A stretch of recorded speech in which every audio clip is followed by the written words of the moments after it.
Okay, let's calculate home loan EMI with the help of JavaScripts, right? So as a user, you have to enter loan amount in rupees or maybe in any unit. Then second one, you need to pass 10 years. For how many years you want to calculate home loan amount? And second, rate of interest. Current rate of interest, let's assume this is 8.65% annually. It's an annual rate of interest. Okay.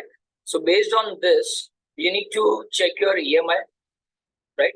Then this is your principal amount. Later on, you need to calculate your final payable amount for 20 years.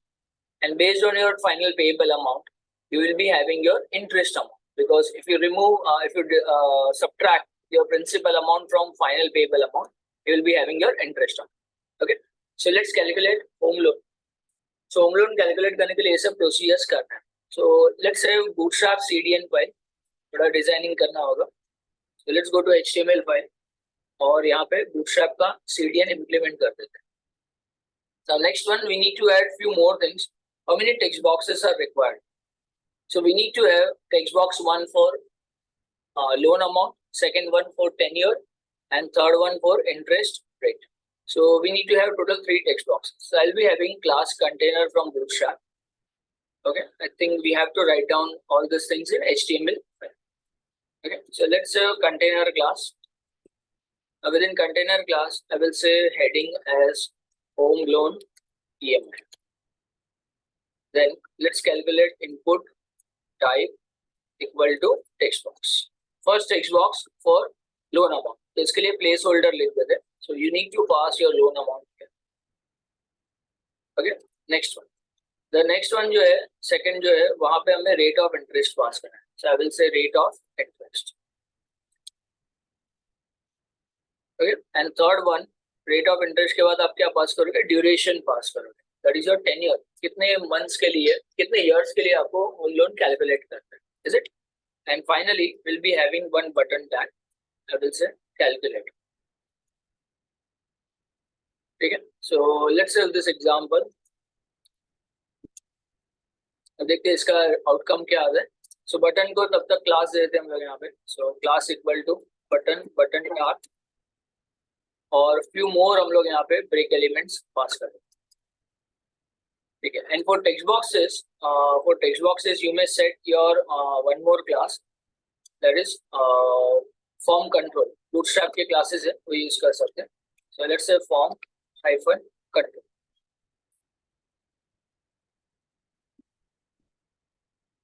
Okay, let's see the behavior. तो थोड़ा सा अच्छा सा design. Now I need to set all these things in division class row. तो एक row class बना लेते हैं, column structures बनाते हैं. Let's have a division class row.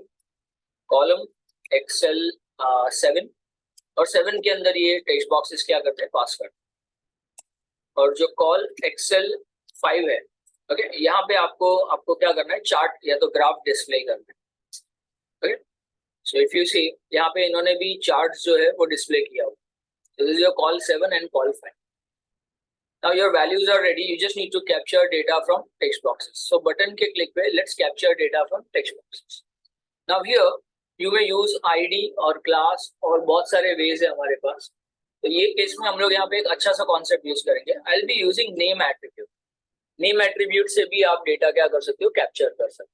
ठीक है. तो जैसे आईडी होता है जावास्क्रिप्ट में, क्लासेस भी आप डेटा एक्सेस करने के लिए इंप्लीमेंट कर सकते हो. In the same way we have name attribute. So let me have name. सबके लिए नेम कॉमन पास कर देंगे. I will say text box data. Okay, और ये ऑल टेक्स्ट बॉक्सेस के लिए कॉमन नेम हम लोग यहाँ पे पास कर देंगे. Okay, so another name and another. Fine. So on button click we need to perform everything. तो बटन पे हम लोग क्या करेंगे? यहाँ पे I will say ID which is equal to button. ठीक है. So बटन के क्लिक पे आपको ये 3 all text boxes से डेटा क्या करना है? कैप्चर करना है, जिसका नेम क्या है? टेक्स्ट बॉक्स डेटा है. ठीक है. So बटन के क्लिक पे काम करना है. So let's set our JavaScript file.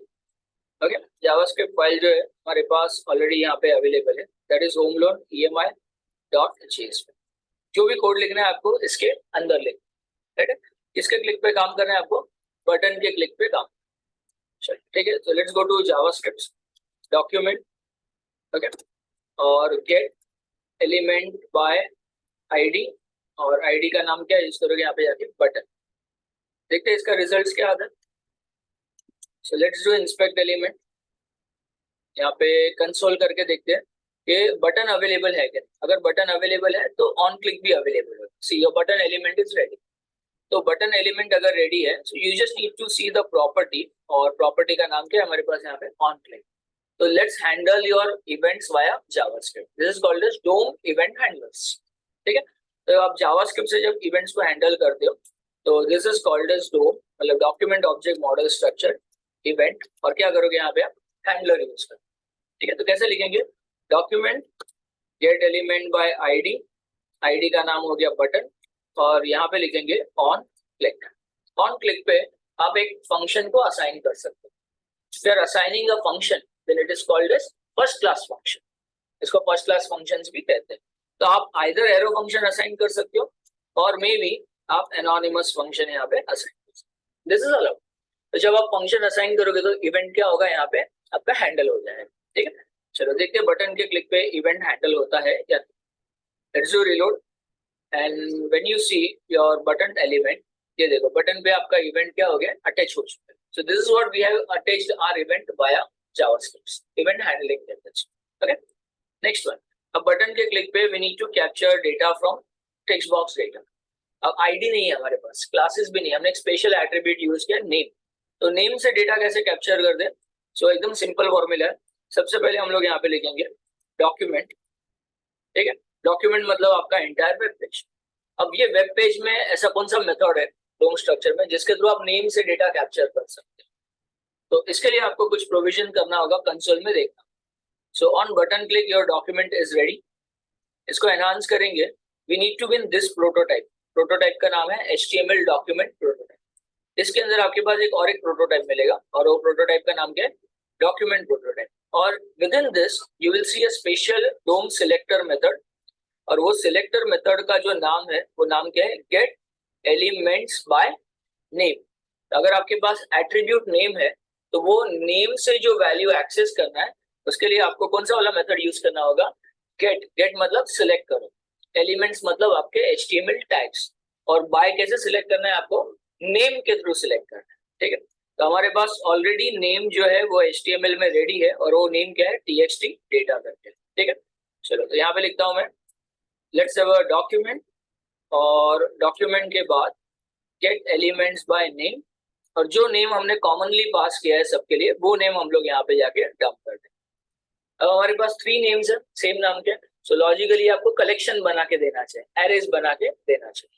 Okay, let's see collection बना के मिल रहा है कि नहीं तीनों टेक्स्ट बॉक्स का। As a let's do click, ये देखो इट्स अ नोड लिस्ट, एक लिस्ट बन गया। ये लिस्ट के अंदर आपके इंडेक्स नंबर 0 पे फर्स्ट टेक्स्ट बॉक्स है, इंडेक्स नंबर 1 पे सेकंड टेक्स्ट बॉक्स है, और इंडेक्स नंबर 2 पे आपके पास थर्ड टेक्स्ट बॉक्स है। तो आप HTML टैग्स को आईडी से तो सिलेक्ट कर सकते हो, gate element by ID, class से भी सिलेक्ट कर सकते हो, क्वेरी सिलेक्टर्स, और आप चाहे तो गेट एलिमेंट्स बाय नेम से भी सिलेक्शन कर सकते हो। मतलब आपके पास बहुत सारे डिफरेंट मेथड्स है डॉक्यूमेंट ऑब्जेक्ट मॉडल स्ट्रक्चर में जिसके थ्रू आप एलिमेंट्स को सिलेक्ट कर सकते हो। तो इंडेक्स नंबर 0 पे जो फर्स्ट टेक्स्ट बॉक्स है मुझे उसका वैल्यू चाहिए। तो देखो इंडेक्स नंबर 0 पे टेक्स्ट बॉक्स तो है, और अगर आपको टेक्स्ट बॉक्स का वैल्यू चाहिए इसको आपको एनहांस करना होगा, और यहाँ पे एक प्रॉपर्टी सिलेक्ट करना होगा, और वो प्रॉपर्टी का नाम क्या है, वैल्यू प्रॉपर्टी। वैल्यू प्रॉपर्टी से आपको टेक्स्ट बॉक्स का डेटा कैप्चर हो जाएगा।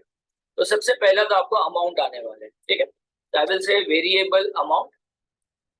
ओके, कैसे लिखेंगे, document gate elements by name TXT data. इसका इंडेक्स नंबर क्या यूज करेंगे, 0, क्योंकि इंडेक्स नंबर 0 पे आपका फर्स्ट टेक्स्ट बॉक्स है, तो आपको इसका एरे पैटर्न से सिलेक्ट करना होगा। और फिर आप यहाँ पे जाके क्या पास करोगे, कौन सा प्रॉपर्टी सिलेक्ट करोगे आप यहाँ पे जाके, उसका वैल्यू। तो document gate elements by name, ये मतलब आपका एंटायर कलेक्शन 3 टेक्स्ट बॉक्सेस का, उसमें से कौन सा इंडेक्स नंबर सिलेक्ट किया हमने, इंडेक्स नंबर 0 वाला सिलेक्ट किया, ये जो आपको यहाँ पे स्क्रीन पे अवेलेबल है, that is your index number 0। और ये टेक्स्ट बॉक्स है इंडेक्स नंबर 0 पे, तो उसका हमने करस्पॉन्डिंग क्या सिलेक्ट कर दिया यहाँ पे, वैल्यू से। ठीक है, तो ये हो गया first text box. Second text box में हमें क्या मिलने वाला है, that is rate of interest, यहाँ पे लिख देते हैं रेट ऑफ इंटरेस्ट। और जो थर्ड टेक्स्ट बॉक्स है उसके अंदर से हमें ड्यूरेशन मिलने, that is 10 year. So index number 1 ये सेकंड टेक्स्ट बॉक्स लिए, index number 2 third text box. अब ये तीनों वैल्यूज हम लोग प्रिंट करेंगे। सबसे पहले प्रिंट करेंगे amount, let's print rate of interest, और थर्ड जो हमें प्रिंट करना है ड्यूरेशन प्रिंट, ठीक है। और जो भी डेटा टेक्स्ट बॉक्स से आएगा ना, इसका एक टाइप ऑफ भी चेक कर लेना चाहिए। जनरली टेक्स्ट बॉक्स से जो डेटा आता है वो ऑलवेज उसका डेटा टाइप स्ट्रिंग होता है, ये उसका बेसिक बिहेवियर है, ठीक है। Let's see the behaviour in this case. तो अभी टेक्स्ट बॉक्स से डेटा पास करते हैं, तो I am just passing right values, validations नहीं करते यहाँ पे। तो amount, rate of interest and duration, तो ये आपके टेक्स्ट बॉक्स से डेटा आ गया, लेकिन इसका डेटा टाइप क्या है, स्ट्रिंग। तो डेटा टाइप स्ट्रिंग है तो उसको ऑलवेज नंबर्स में कन्वर्ट कर लेना चाहिए, अदरवाइज जब आप प्लस करोगे, एडिशन करोगे तो कॉन्केट हो जाता है JavaScript. So assuming that we are passing right values, और राइट वैल्यूज पास करें तो आपका वैलिडेशन हम लोग यहाँ पे चेक नहीं कर रहे, ठीक है। So let's say final one, I will से वेरिएबल पी, पी मतलब हमारा प्रिंसिपल अमाउंट, लोन अमाउंट, ठीक है। तो लोन अमाउंट के लिए हमने जो ये अमाउंट है, ये अमाउंट को हम लोग क्या करेंगे, इंटीजर में कन्वर्ट करेंगे या तो नंबर में कन्वर्ट करेंगे। नंबर में कन्वर्ट करने के लिए आपके पास स्पेशल फंक्शन है नंबर नाम, ठीक है, और यहाँ पे उसको कन्वर्ट करें। Next rate of interest, rate of interest हम लोग एक वेरिएबल आर में कवर अप कर लेते हैं, इसको भी आप नंबर में कन्वर्ट करो। When you are converting in number, what does it mean कि आपका नंबर होल डिजिट हो या डेसिमल्स हो, वो आपका ऑटोमेटिकली नंबर में कन्वर्ट हो जाएगा, ठीक है। सो रेट ऑफ इंटरेस्ट आपका यहाँ पे पास हो गया।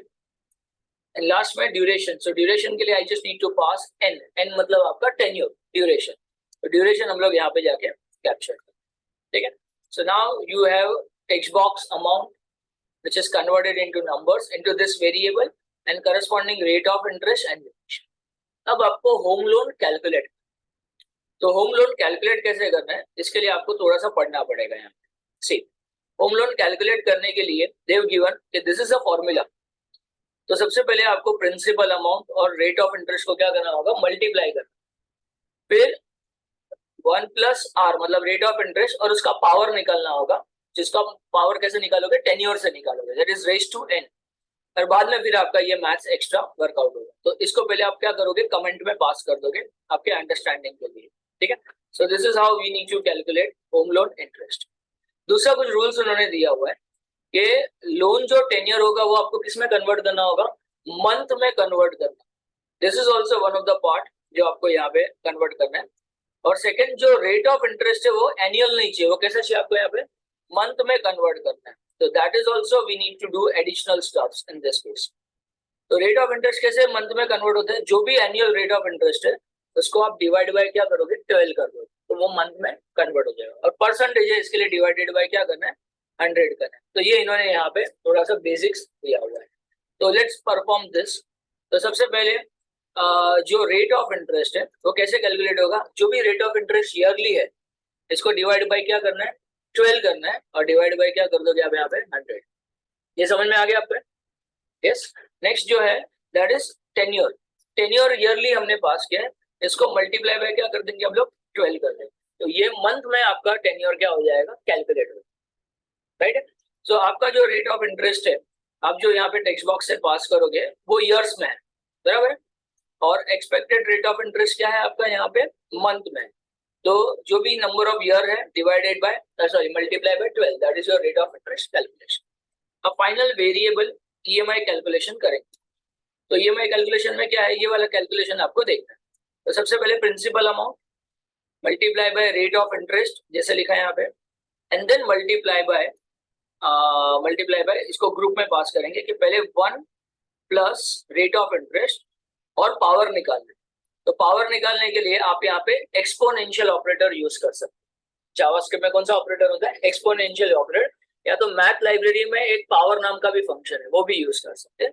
और रेज टू क्या होगा आपका, एन हो जाएगा, ठीक है। ये हो गया आपका initial calculation. Then divide by again 1 plus r raise to n और माइनस 1 करना। तो एक ग्रुप बना लेते हैं, इसके अंदर 1 plus r exponential operator that is power raise to n और माइनस क्या कर देंगे, 1 कर देंगे। लेट्स सी ईएमआई आपका कैलकुलेट हुआ है या। सो जो ईएमआई कैलकुलेशन होना चाहिए विद दिस वैल्यूज, ये कुछ 21,000 के आसपास ईएमआई कैलकुलेट होना चाहिए, ठीक है। So let's calculate EMI. So first we need to pass rate of interest, this is 25 lakh, तो रेट ऑफ इंटरेस्ट जो है वो होगा हमारा 25 है। अच्छा, ईएमआई कैलकुलेट होने के बाद प्रिंट भी कर दिया, ठीक है।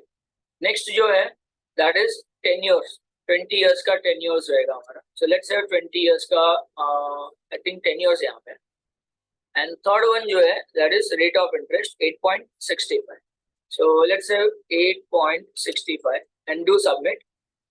तो ये हो गया आपका calculation 21,934 and this is what we have received 21,000। और उसको राउंड ऑफ कर लेना होगा हमें। सो जो भी ईएमआई कैलकुलेट होगा उसको राउंड ऑफ कर लेंगे। So I will say EMI which is equal to math library में एक बिल्ट इन फंक्शन है, उसका नाम क्या है, राउंड। तो ये राउंड ऑफ करके आपका फाइनल वैल्यूज जनरेट होगा। तो let's do submission. This is your final home loan calculate हो गया। अब हमें स्क्रीन पे क्या क्या दिखाना है, तो हमें होम लोन तो दिखाना ही है स्क्रीन पे। This is what we need to show. EMI तो हमें दिखाना ही था। टोटल अमाउंट जो आपने लोन का लिया हुआ है वो तो हमारे पास टेक्स्ट बॉक्स से मिल जाएगा। और टोटल पेएबल अमाउंट क्या है, तो जो ईएमआई है वो ईएमआई को हमें इतने नंबर ऑफ ईयर्स के लिए क्या करना है, मल्टीप्लाई करना है, ठीक है। तो हमारा टोटल पेएबल अमाउंट कैलकुलेट होगा।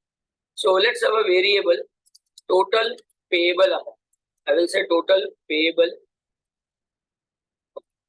So what is total payable amount, तो जो भी आपका ईएमआई कैलकुलेट होगा ये मंथली ईएमआई होता है। इनटू हम लोग किसके साथ मल्टीप्लाई करेंगे, एन के साथ, क्योंकि एन हमारा नंबर ऑफ मंथ्स है, टोटल नंबर ऑफ मंथ्स हो, ठीक है। अब देखते हैं टोटल पेएबल अमाउंट राइट आता है कहीं। So we must have a total payable amount. So EMI into total number of months, जितने भी ईयर से लेके वो मंथ में हमने ऑलरेडी कन्वर्ट कर चुके हैं। सो टोटल पेएबल अमाउंट इतना आना चाहिए 52,64,046, ठीक है। लेट्स सी, यस आ गया आपका टोटल पेएबल अमाउंट।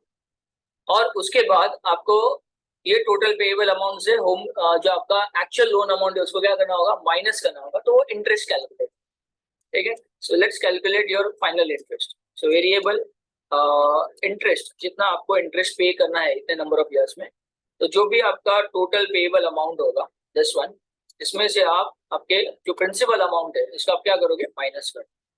तो फाइनल इंटरेस्ट जो आपको पे करना होगा after n number of months, वो यहाँ पे आपको कैलकुलेट करने के मिलना चाहिए।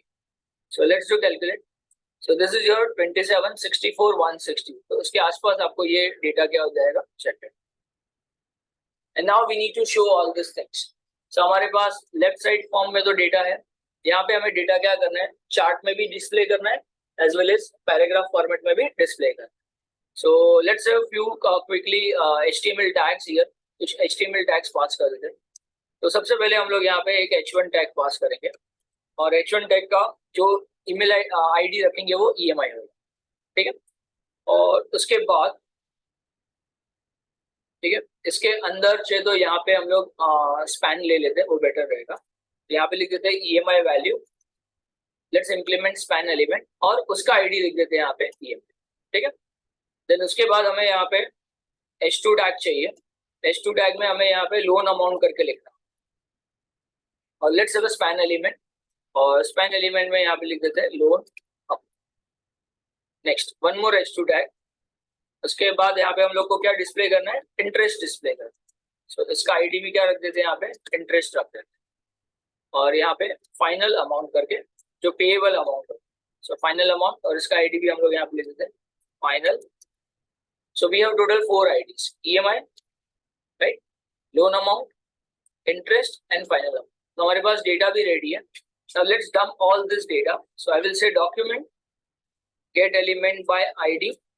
हमें जो ID यूज करना है वो कौन सा वाला होगा, EMI। EMI मतलब ये फर्स्ट स्पैन जो होगा, और स्पैन के अंदर जो डेटा डंप करना है इसके लिए आप यहाँ पे यूज कर सकते हो आइदर इनर HTML और इनर टेक्स्ट प्रॉपर्टी। इसके लिए वैल्यू प्रॉपर्टी यूज नहीं, ठीक है। तो जो भी आपका EMI है वो यहाँ पे पास, ठीक है। उसके बाद हमारा कौन सा वाला आईडी है, नेक्स्ट लोन अमाउंट, ठीक है। तो लोन अमाउंट हमारा ये आईडी होगा, उसके इनर HTML में ये प्रिंसिपल अमाउंट आपका ट्रांसफर हो जाए, ठीक है। थर्ड जो है वो हमारा इंटरेस्ट, जो अभी हमने कैलकुलेट किया था। तो this is the ID interest, और ये इंटरेस्ट के अंदर हमारा जो वेरिएबल है दिस वन, ये वेरिएबल आप क्या करोगे, यहाँ पे जाके पास कर। And fourth one which we need to add, that is your final payable amount. So हमारे पास जो आईडी है वो है फाइनल अमाउंट, और जो वेरिएबल अवेलेबल है that is total payable So अगर IDs और values सब perfect है, so you must have your answers on screen. इसका काम तो हो गया हमारा. Let's see. तो let's do calculate here. Yes. ये all values आपका screen पे आ गया. अब आपको फाइनल क्या करना है, एक चार्ट डिस्प्ले करना है. ठीक है, तो चार्ट डिस्प्ले कर देते हैं. तो चार्ट डिस्प्ले करने के लिए पाई चार्ट यूज कर सकते हैं, जैसे इन्होंने यहाँ पे यूज किया. पाई चार्ट में आपको दो डेटा पास करना है, एक प्रिंसिपल अमाउंट पास करना है और सेकंड क्या पास करना है आपको, यहाँ पे इंटरेस्ट अमाउंट पास करना है. ठीक है, सो पाई चार्ट के लिए there are n number of third party libraries available. So let's use high chart. High chart करके बहुत फेमस और मेजर यूज लाइब्रेरी, और बहुत अच्छे लाइब्रेरीज है.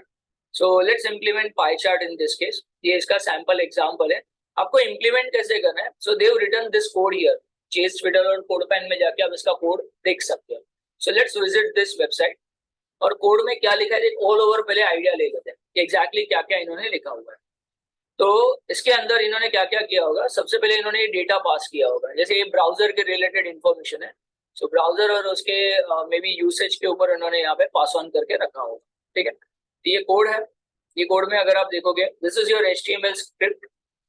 ये आपका CSS हो गया और ये हो गया आपका करस्पॉन्डिंग जावास्क्रिप्ट. ठीक है, अब पहले ये देखना है कि ये जो स्क्रिप्ट है, ये स्क्रिप्ट जो है that will help us to connect your chart. इसमें इन्होंने हाई चार्ट यूज किया हुआ है. और अगर आप इसमें से आपके वैल्यूज को एक्सपोर्ट करना चाहते हो डिफरेंट फॉर्मेट में, तो यहाँ पे एक्सपोर्टिंग के रिलेटेड भी लाइब्रेरीज यहाँ पे अवेलेबल है. तो आपको यूज करना है नहीं करना है, इट्स योर चॉइस. फिर इन्होंने जो डेटा डंप किया है वो एक आईडी के अंदर डंप किया है. वो आईडी का नाम क्या है आपका, कंटेनर करके. तो आप ये आईडी भी जाके चेंज कर सकते हैं. ठीक है, जो चार्ट का नाम है वो चार्ट का नाम क्या है, पाई चार्ट. ये तो प्रेजेंटेशन है. अब ये जो डेटा आपको दिख रहा है यहाँ पे, तो ये डेटा इन्होंने एक डेटा सेट में यहाँ पे स्टोर करके रखा हुआ है. Same this is your data set, जिसमें आपका फर्स्ट लेबल हो गया नेम, और करस्पॉन्डिंग ये जो प्रॉपर्टी है y है, उसमें इन्होंने उसका वैल्यू दिया हुआ है कि कितना वो 360 डिग्री में कितना वैल्यूज उसको ऑक्यूपाई है. तो ये सब चीजें है. तो हमारे केस में हमें दो ही वैल्यू पास करना है, एक लोन अमाउंट और सेकंड क्या पास करना है आपका, इंटरेस्ट कैलकुलेशन पास करना है. ठीक है, एक लोन अमाउंट पास करना है और एक इंटरेस्ट कैलकुलेशन. तो ये दो अमाउंट पास करिए, हमारा काम हो जाएगा. ठीक है, let's implement this I chart. So I will use okay. तो एक काम कर दे, इसको Excel 4 कर लेते हैं, दैट इज ऑल्सो Excel 4. और यहाँ पे और एक Excel 4 बना लेते हैं जिसमें चार्ट डिस्प्ले कर देंगे. Okay, so let's have division class call Excel 4, और इसके अंदर आपको क्या करना है, आपके चार्ट को डिस्प्ले करना है, असम्पशन. ठीक है, so let's see the final answer in our case. ठीक है, तो यहाँ पे आपको सब डेटा क्या करना है, डिस्प्ले करना है चार्ट. तो नेक्स्ट वन जो है, यहाँ पे हमें चार्ट डिस्प्ले करना है. तो कैसे आपको स्टार्ट करना होगा, इसके कोड में देखते हैं. जेएस फिडल में सबसे पहले आपको स्क्रिप्ट्स चाहिए. ये स्क्रिप्ट्स आप ऑक्यूपाई कर लो.